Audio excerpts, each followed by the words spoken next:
क्या आप further studies के लिए अब्रॉड जाना चाहते हैं? तो फिर सोचना कैसा, अपने ख्वाबों को हकीकत में बदलने के लिए एमट्रिक्स ओवरसीज कंसल्टेंट्स पर तशरीफ लाइए। यहाँ का सक्सेस रेशियो 99% है। यूएसए, कनाडा, ऑस्ट्रेलिया, यूके और यूरोप में हमारे क्लाइंट्स स्टडीज के साथ साथ वर्क भी कर रहे हैं और अस्सलाम वालेकुम नाजरीन, 7H न्यूज सच को रखे आपके आगे। शहर हैदराबाद की पुरअमन फिजा को मुसलसिल कोई ना कोई वाक़े में कुछ शरपसंदों की जानिब से मुतासिर करने की कोशिश की जा रही है। ऐसा ही एक वाक़या कल कोठी पर पेश आया है।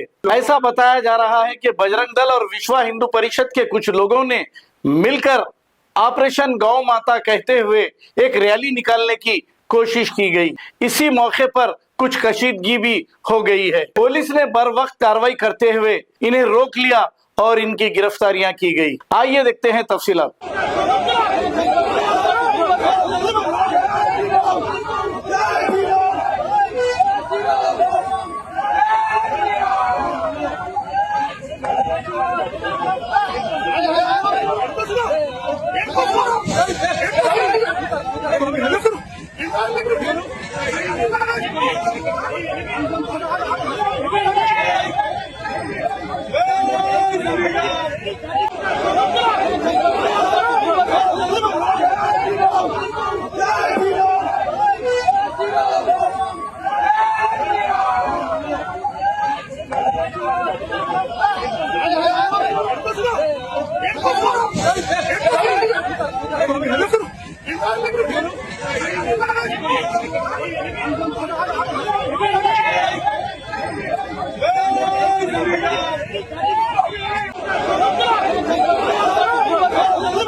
क्या आप फर्दर स्टडीज के लिए अब्रॉड जाना चाहते हैं? तो फिर सोचना कैसा, अपने ख्वाबों को हकीकत में बदलने के लिए एमट्रिक्स ओवरसीज कंसल्टेंट्स पर तशरीफ लाइए। यहाँ का सक्सेस रेशियो 99% है। यूएसए, कनाडा, ऑस्ट्रेलिया, यूके और यूरोप में हमारे क्लाइंट्स स्टडीज के साथ साथ वर्क भी कर रहे हैं और services free profile evaluation, spot listing of universities based in eligibility, application processing, visa mock and guidance, free counselling and admissions and accommodation assistance. हमारा पता मातृश्री अपार्टमेंट अपोजिट जोडियो, बशीरबाग रोड, हैदराबाद। मोबाइल 9581 987 528। खबर है है शहर की, खबर है गाँव की। खबर है सारी दुनिया की। 7H न्यूज पसंद आए तो लाइक कीजिए, शेयर कीजिए और सब्सक्राइब करना ना भूलें। 7H news.